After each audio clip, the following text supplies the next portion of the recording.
covers a multitude of sin. Today's gospel passage is about the parable of the rich man and Lazarus. The rich man was least bothered about Lazarus, the poor at his gate. He enjoyed his life in his riches and luxury, while Lazarus suffered in his sickness and misery. Lazarus appeared to be so invisible and insignificant to the rich man that he was absolutely indifferent and ignored him completely during his luxurious lifetime here on the earth. But in the life after his death and departure from this world, Lazarus, seated beside Abraham, appeared prominent so to him that he began pleading for himself and his brothers. Abraham refuses and rejects his requests. In the parables of Jesus, we find no name given to any person except Lazarus.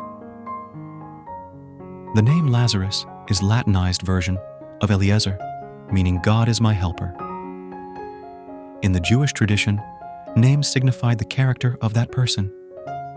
Jesus would have purposely given this name because the poor man Lazarus had no helper but God alone.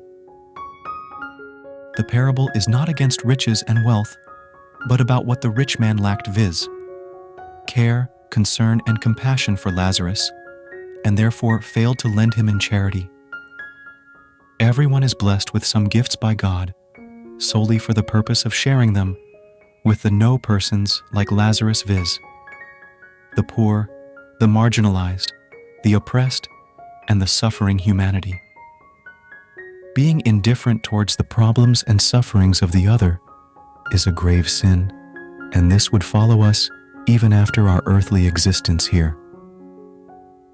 Charity covers a multitude of sin, FR.8. During this season of Lent in particular, let us lift our eyes to look upon the needy brethren, to lend our hands and means in charity, with the intention of lifting them up from their poverty, hunger, pain, suffering, and misery.